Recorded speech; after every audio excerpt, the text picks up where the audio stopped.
नमस्कार, सीमाज किचनमध्ये तुमचं खूप खूप स्वागत आहे। आज मी पेरूची भाजी म्हणजेच पेरूचं पंचामृत करणार आहे।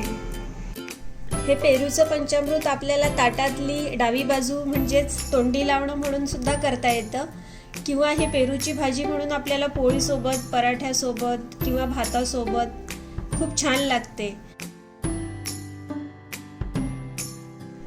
यासाठी मी 2 पेरू घेतले आहेत। हे पेरू आपल्याला छान चिरून घ्यायचे आहेत।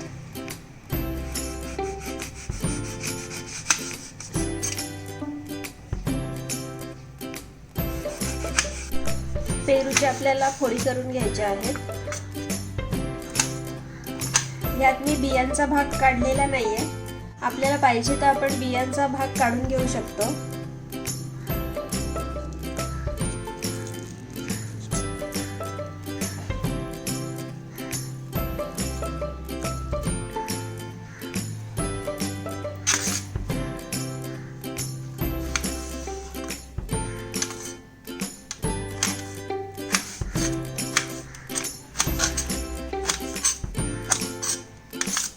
अशाच आता आपल्याला सगळ्या फोडी करून घ्यायच्या आहेत।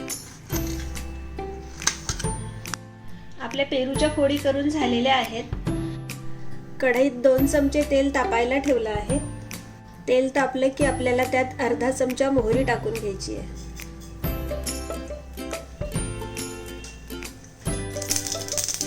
मोहरी छान तडतडली आहे। आता त्यात अर्धा चमचा जिरे टाकून घ्यायचे।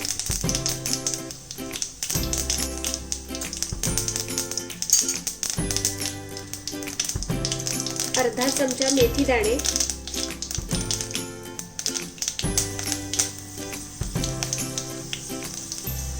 अर्धा चमचा हिंग, पाव चमचा हळद आणि आता आपल्याला ह्या पेरूच्या फोडी टाकून घ्यायच्या।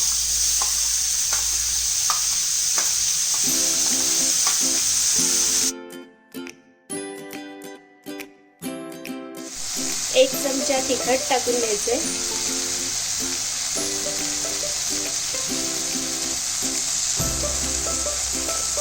अर्धा चमचा गोडा मसाला घेतलाय। जर गोडा मसाला नसेल तर साधा आपला गरम मसाला टाकला तरी पण चालतं।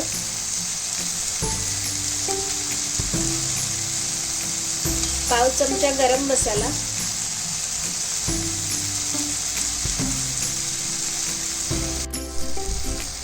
एक चमचा धणे जिरे पावडर,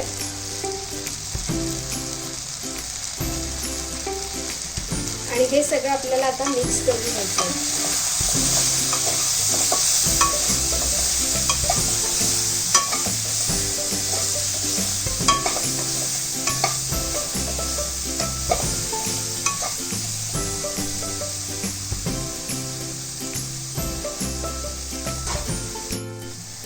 आणि ह्यात आपल्याला आता 1 चमचा मीठ टाकून घ्यायचं आहे।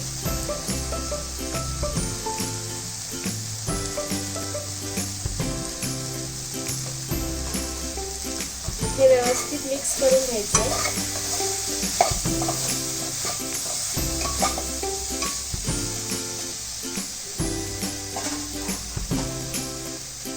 आणि आता आपल्याला याच्यावर झाकण ठेवून याला एक छान वाफ काढून घ्यायची आहे। याला छान एक वाफ आली आहे। आपण बघूया कशी झाली आपली भाजी।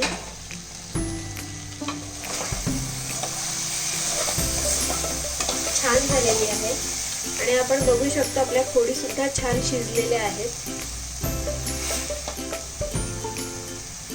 आता ह्यात आपल्याला पाव वाटी गूळ टाकून घ्यायचा आहे।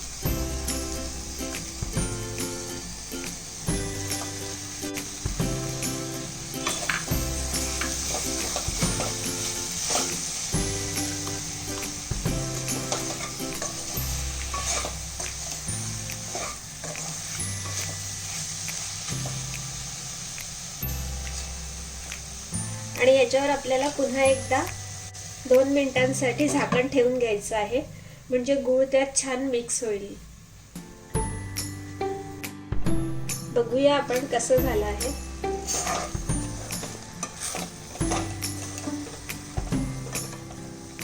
आणि ह्यात आता आपल्याला पाव वाटी पाणी टाकून घ्यायचंय.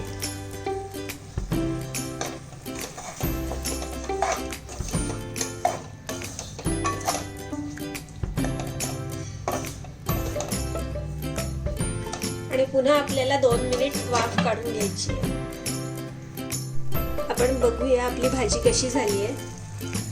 तेव्हा भाजीला रंग सुद्धा खूप छान आला आहे आणि आता आपली भाजी तयार आहे.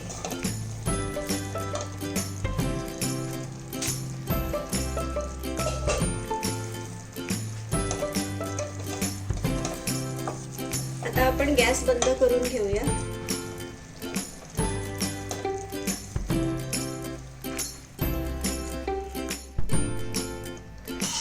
आपली पेरूची भाजी आता छान तयार आहे. छान गरमागरम पेरूची भाजी पुरी सोबत खाऊ शकतो आपण, ही पराठा सोबत खाऊ शकतो, भातासोबत सुद्धा खाऊ शकतो.